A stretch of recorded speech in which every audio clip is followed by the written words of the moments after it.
is Destiny. I have 2 children. They're my world. My children is my world. I found out about BronxWorks. Hey Destiny, how are you? Hello. I started coming during the pandemic. My mindset was, how are we going to survive?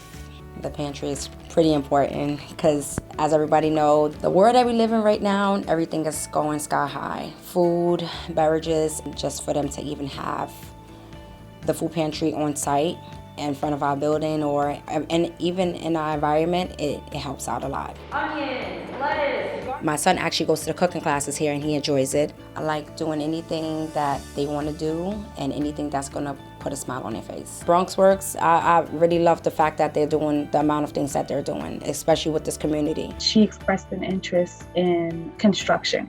So we were able to train Destiny, and through the training, she was able to earn her OSHA 30. She gave everybody the opportunities, whether it's through the food pantry or through getting a job and just opening it up to the environment. And immediately upon completion of all of those trainings, we were able to set up an interview with her.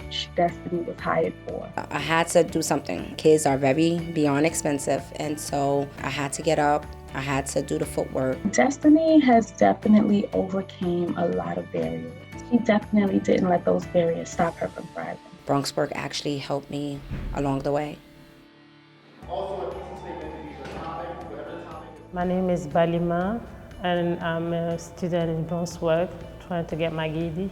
I came in the US in 2005.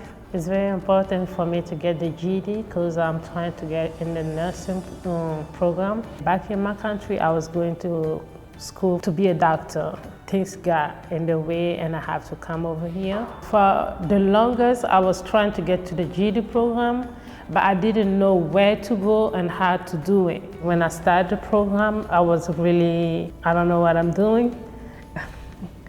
But the program helped me a lot. The importance of having the prep classes for students is to prepare them in math, reading, science, and social studies, and to get them familiar with the material that's going to be covered on the GED exam. Particularly the essay portion of the exam can be challenging. The writing section was really hard for me because English is not my first language. I need a lot of training so I can get better in my writing. She recently tested and she passed everything except for one subject. I'm confident that she will get her diploma. She works really hard. She comes to tutoring. It's a really important journey, and it instills such a confidence in them. I'm not young no more, but I still want to fight for my dream.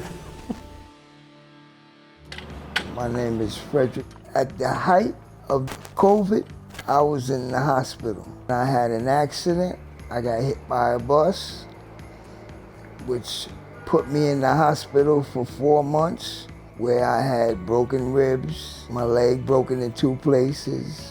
I had to learn how to walk again. I got out at the end of March, and by the grace of God, I ended up in the pyramid, which was the best thing that ever happened to me in my life. I met Frederick when he first came into the pyramid Safe Haven. He was not in very good shape. He was struggling with all the medical conditions, including diabetes. We were able to provide a bed for Frederick. I got my strength back and everything through BronxWorks, and then I just focused on getting my foundation. My biggest thing when I was living on the streets was I would walk by and see people with their lights on, and I would say, wow, they're in their houses. I wish that was me. It's nothing like your own. This means the world to me. I'm 61. This is the first time that I could say I have something that's mine. And over here is my closet where I have my hats. My name is on the lease. My name. This is mine. Yeah, that's why I go to Miss Liz Benny for everything. And she's always available. Do you need assistance actually making those appointments? He is more engaged with medical providers. It was an amazing transition to see him at the shelter and then here at Park Haven in supportive housing. It improved a lot of their lifestyle, their health. Yeah, I was caught up in a rut, you could say, like nobody cares, don't nobody care, I'm not gonna never get nothing. But when I got with BronxWorks and I seen how they were helping people, I was like, this works. Stories like these abound in the Bronx. We find them at BronxWorks and each of our programs and every one of our participants every single day. For 50 years, we have watched stories like Destiny's of perseverance and hope for her family. Stories like Balima's of aspiration and hard work for her dreams. Stories like Frederick's of personal tenacity and grit. Every year, we witness tens of thousands of stories that demonstrate the resilience of our communities and this borough.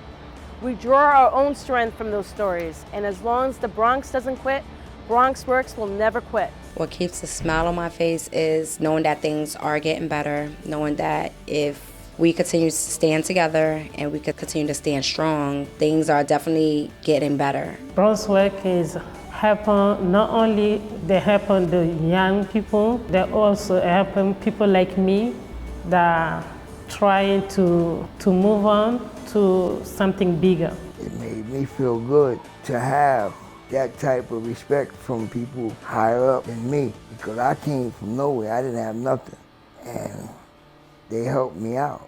You're always there, always.